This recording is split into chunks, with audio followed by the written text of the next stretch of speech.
নমস্কাৰ আজি আমি আলোচনা কৰিবলৈ লৈছো লেক অপেৰন মানে হল লেক শব্দটোৱে বুজাইছে লেক্টোজ আৰু অপেৰন শব্দটোৱে বুজাইছে অকলে কেনেকৈ নিয়ন্ত্ৰণ কৰে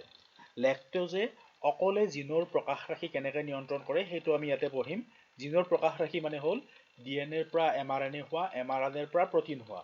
এই প্ৰক্ৰিয়াটোক আমি কেন্দ্ৰীয় মতবাদ বুলিও কওঁ ইংলিছত কওঁ আমি ইয়াক চেন্ট্ৰেল ডগমা বুলি এই গোটেই প্ৰক্ৰিয়াটো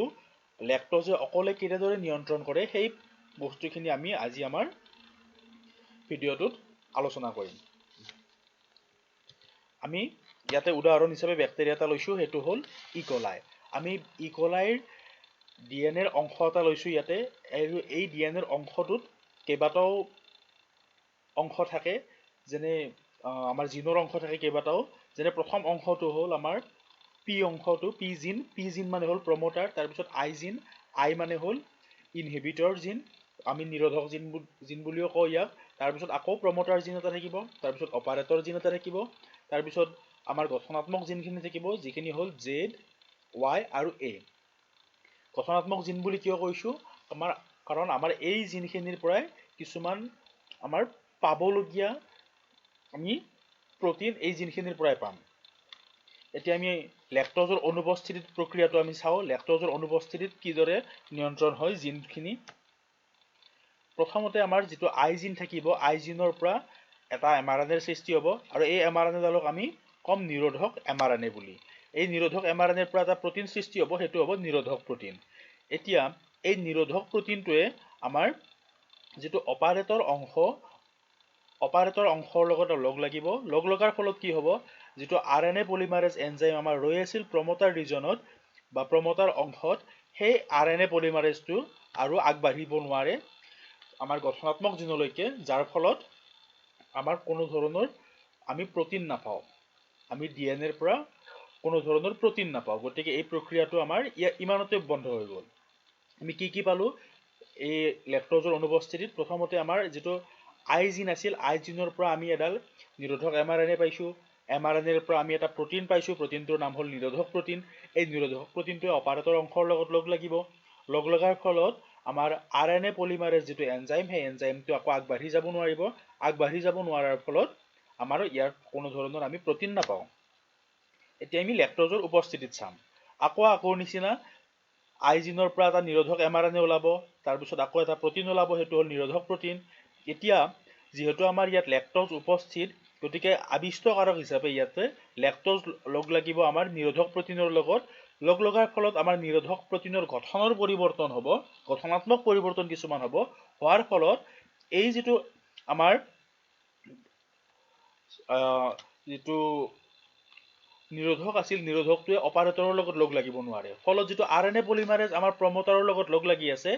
এটো এতিয়া আগলৈ যাব গৈ আমাৰ যিখিনি গঠনাত্মক জিন আছিল গঠনাত্মক জিনৰ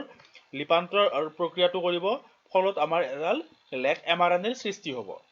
এতিয়া যিডাল এমআৰএনএৰ সৃষ্টি হ'ব সেই এমআৰএনএ ডালক আমি লেক এমআৰএনএ বুলি ক'ম এতিয়া এই লেক এমআৰএনএ ডালৰ অনুবাদকৰণ প্ৰক্ৰিয়াটো হ'ব হোৱাৰ ফলত আমি কি প্ৰটিন পাম প্ৰথম যেটো আমাৰ জেড জিন আছিল জেড জিনটোৰ পৰা পাম বিটা গেলেক্টোসাইডেজ তাৰ পিছত ওয়াই জিনৰ পৰা পাম পাৰমিয়েজ আৰু এ জিনৰ পৰা পাম ট্ৰেন্স এচিটাইলেজ এতিয়া আমি লেক্টোজৰ উপস্থিতিত কি হয় সেইখিনি আকৌ এবাৰ চাম আমাৰ যেটো আই জিন আছিল আই জিনৰ পৰা লিপান্তৰ প্ৰক্ৰিয়াৰ ফলত নিৰোধক এমআৰএনএ ডাল হ'ব এমআৰএনএৰ পৰা নিৰোধক প্ৰটিন এটা হ'ব ইয়াত আবিষ্টকাৰক এটা লগ লাগিব আবিষ্টকাৰক হল লেক্টোজ যেতিয়া নিৰোধকৰ লগত লগ লাগিব তেতিয়া নিৰোধকৰ গঠনৰ পৰিৱৰ্তন হ'ব হোৱাৰ লগে লগে ই অপাৰেটৰ জিনৰ লগত লগ লাগিব নোৱাৰে যদি অপাৰেটৰ জিনৰ লগত লগ লাগিব নোৱাৰে তেতিয়া প্ৰমোটাৰ জিনত থকা আৰএনএ পলিমাৰেজ এনজাইমটো আগুৱাই যোৱাৰ ফলত যিখিনি গঠনাত্মক জিন আছিল সেই গঠনাত্মক জিনৰ লিপান্তৰ প্ৰক্ৰিয়াটো সংঘটিত হ'ব যাৰ ফলত এডাল আমি লেক এমআৰএনএ পাম এই লেক এমআৰএনএ ডালৰ অনুবাদকৰণ প্ৰক্ৰিয়া হ'ব অনুবাদকৰণ প্ৰক্ৰিয়াৰ ফলত আমি যিখিনি জেড অংশ আছিল জেডৰ পৰা পাম বিটা গেলেক্টোসাইডেজ নামৰ এটা প্ৰটিন তাৰ পিছত ওয়াই অংশৰ পৰা পাম আমি পাৰমিয়েজ নামৰ এটা প্ৰটিন আৰু এই অংশৰ পৰা পাম ট্ৰেন্স এচিটাইলেজ নামৰ এটা প্ৰটিন এতিয়া আমাৰ যিটো বিটা গেলেক্টোচাইডেজ সেই বিটা গেলেক্টোচাইডেজৰ কাম হ'ল যিখিনি লেক্টোজ কোষত সোমাল সেই লেক্টোজখিনিক ভাঙি গ্লুকোজ আৰু গেলেক্টোজ বনোৱা পাৰমিয়েজৰ কামটো হ'ল যে ই এটা মেমব্ৰেনত উপস্থিত থকা প্ৰটিন ই লেক্টোজক কোষৰ ভিতৰত সোমোৱাত সহায় কৰে তাৰপিছত ট্ৰেন্সএচিটাইলেজ হ'ল আন এটা এনজাইম যিয়ে এচিটাইল গ্ৰুপ ট্ৰেন্সফাৰ কৰাত মানে এচিটাইল গ্ৰুপ এটা এঠাইৰ পৰা আন ঠাইলৈ নিয়াত সহায় কৰে এই এনজাইম কেইটাৰ কামখিনি আমি গম পালো এতিয়া যদি আমাৰ কোষত যদি পাৰমিয়েজ এনজাইমটো নাথাকে তেতিয়াহ'লে কোনোদিনে আমাৰ গঠনাত্মক জিনৰ পৰা আমি প্ৰটিনবোৰ নাপাওঁ কিয় নাপাওঁ কাৰণ পাৰমিয়েজ এনজাইমটোৱে লেক্টোজক কোষৰ ভিতৰলৈ সোমোৱাত সহায় কৰে কিয় কাৰণ এইটো হ'ল এটা মেমব্ৰেনত থকা প্ৰটিন মানে আৱৰণত থকা এটা প্ৰটিন যদিহে পাৰমিয়েজ এনজাইম নাথাকে তেতিয়াহ'লে লেক্টোজ দিলেও আমাৰ সেই লেক্টোজখিনি ইকলাই বা বেক্টেৰিয়াই কোনোদিনে গ্ৰহণ কৰিব নোৱাৰাৰ ফলত আমি গঠনাত্মক জিনৰ পৰা কোনো ধৰণৰ প্ৰটিন নাপাওঁ সো এইখিনিয়ে কথা যদি কিবা অসুবিধা আছে তোমালোকে